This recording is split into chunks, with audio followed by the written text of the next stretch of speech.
സ്തുതിയായിരിക്കട്ടെ. പുറപ്പാടിന്റെ പുസ്തകം 22-ാം അധ്യായം. നഷ്ടപരിഹാരം.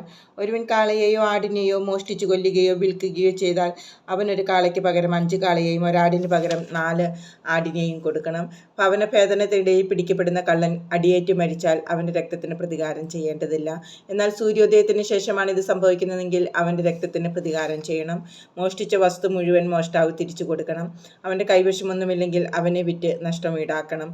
മോഷ്ടിക്കപ്പെട്ട കാളയോ കഴുതയോ ആടോ അവന്റെ പക്കൽ ജീവനോടെ കാണപ്പെടുന്നെങ്കിൽ മോഷ്ടിച്ചതിന്റെ ഇരട്ടി അവൻ തിരികെ കൊടുക്കണം. ഒരുവൻ മറ്റൊരുവന്റെ വയലിലോ മുന്തിരിത്തോട്ടത്തിലോ തന്റെ കന്നുകാലികളെ മേയ്ക്കുകയോ അവയെ അഴിച്ചുവിട്ട് മറ്റൊരുവന്റെ വയലിൽ മേയാൻ ഇടയാവുകയോ ചെയ്താൽ അവൻ തന്റെ വയലിലും മുന്തിരിത്തോട്ടത്തിലും നിന്നുള്ള ഏറ്റവും നല്ല വിളവ് നഷ്ടപരിഹാരമായി കൊടുക്കണം. മുൾപടർപ്പിനെ തീ പടർന്നു പിടിച്ചിട്ട് കൊയ്തുകൂട്ടിയ ധാന്യമോ കൊയ്യാത്ത ധാന്യമോ വയലോ കത്തി നശിക്കാനിടയായാൽ തീ കത്തിച്ച് ഇയാൾ നഷ്ടപരിഹാരം ചെയ്യണം. അയൽക്കാരൻ സൂക്ഷിക്കാൻ ഏൽപ്പിച്ച പണമോ സാധനങ്ങളോ ഒരു വീട്ടിൽ നിന്ന് മോഷ്ടിക്കപ്പെടുകയും കള്ളനെ പിടികൂടുകയും ചെയ്താൽ മോഷ്ടിച്ചതിൻ്റെ ഇരട്ടി അവൻ തിരികെ കൊടുക്കണം.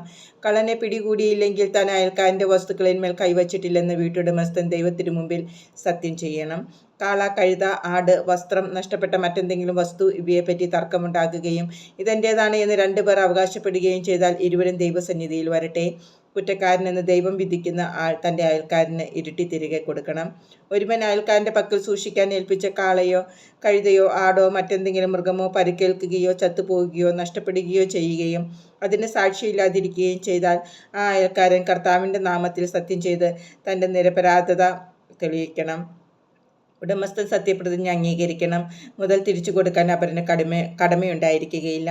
എന്നാൽ അത് തൻ്റെ പക്കൽ നിന്ന് മോഷ്ടിക്കപ്പെട്ടാൽ അവൻ അതിൻ്റെ ഉടമസ്ഥന് നഷ്ടപരിഹാരം ചെയ്യണം. വന്യമൃഗങ്ങൾ അതിനെ കടിച്ചു കീറിയെങ്കിൽ തെളിവിനായി അവശിഷ്ടങ്ങൾ ഹാജരാക്കട്ടെ. കടിച്ചു കീറപ്പെട്ടതിന് നഷ്ടപരിഹാരം ചെയ്യേണ്ടതില്ല.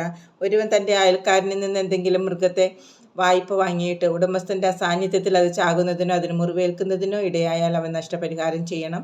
എന്നാൽ അത് സംഭവിക്കുന്ന ഉടമസ്ഥൻ്റെ സാന്നിധ്യത്തിലാണെങ്കിൽ നഷ്ടപരിഹാരം ചെയ്യേണ്ട. അത് കൂലിക്കെടുത്തതാണെങ്കിൽ കൂലി കൊണ്ട് നഷ്ടം പരിഹരിക്കപ്പെടും. വിവിധ നിയമങ്ങൾ. വിവാഹനിശ്ചയം കഴിഞ്ഞിട്ടില്ലാത്ത ഒരു കന്യകയെ വശീകരിച്ച് അവളോടൊത്ത് ശയിക്കുന്നവൻ വിവാഹത്തുക നൽകി അവളെ ഭാര്യയായി സ്വീകരിക്കണം. അവളെ അവന് ഭാര്യയായി കൊടുക്കാൻ അവളുടെ പിതാവ് തീർത്തും വിസമ്മതിച്ചാൽ കന്യകൾക്കുള്ള വിവാഹത്തുക അവൻ കൊടുക്കണം. മന്ത്രവാദിനിയെ ജീവിക്കാൻ അനുവദിക്കരുത്. മൃഗത്തോട് സംഗമിക്കുന്നവൻ വധിക്കപ്പെടണം. കർത്താവിന് മാത്രമല്ലാതെ മറ്റു ദേവന്മാർക്ക് ബലിയർപ്പിക്കുന്നവനെ നിശേഷം നശിപ്പിക്കണം. നിങ്ങൾ പരദേശിയോ ദ്രോഹിക്കുകയോ ഞെരുക്കുകയോ അരുത്. നിങ്ങൾ ഈജിപ്തിൽ പരദേശികളായിരുന്നല്ലോ. വിധവയെയോ അനാഥനെയോ നിങ്ങൾ പീഡിപ്പിക്കരുത്. നിങ്ങൾ അവരെ ഉപദ്രവിക്കുകയും അവർ എന്നെ വിളിച്ച് കരയുകയും ചെയ്താൽ നിശ്ചയമായും ഞാൻ അവരുടെ നിലവിളി കേൾക്കും. എൻ്റെ കോപം ജ്വലിക്കുകയും നിങ്ങളെ ഞാൻ വാൾ കൊണ്ട് വധിക്കുകയും ചെയ്യും. അപ്പോൾ നിങ്ങളുടെ ഭാര്യമാർ വിധവകളും നിങ്ങളുടെ മക്കൾ അനാഥരുമായി തീരും. നിന്നോടൊന്നിച്ച് വസിക്കുന്ന എൻ്റെ ജനത്തിൽ ദരിദ്രനായ ആർക്കെങ്കിലും നീ വായ്പ കൊടുത്താൽ പലിശയ്ക്ക് കടം കൊടുക്കുന്നവനെ പോലെ പെരുമാറരുത്. അവരിൽ നിന്ന് പലിശ ഈടാക്കുകയും അരുത്. അയൽക്കാരൻ്റെ മേലെങ്കിൽ പണയം വാങ്ങിയാൽ സൂര്യാസ്തമയത്തിന് മുമ്പ് അത് തിരികെ കൊടുക്കണം. എന്തെന്നാൽ അത് മാത്രമാണ് അവനുള്ള പുതപ്പ്. തൻ്റെ ശരീരത്തിൽ അണിയുന്ന ആ ഉടുപ്പല്ലാതെ അവൻ ഉറങ്ങുമ്പോൾ പുതയ്ക്കാൻ മറ്റെന്തുണ്ട്? അവൻ എന്നെ വിളിച്ച് കരഞ്ഞാൽ ഞാനത് കേൾക്കും. ഞാൻ കരുണയുള്ളവനാണ്. നീ ദൈവത്തെ നിന്ദിക്കുകയോ നിന്റെ ജനത്തിൻ്റെ ഭരണാധികാരിയെ ശപിക്കുകയോ അരുത്.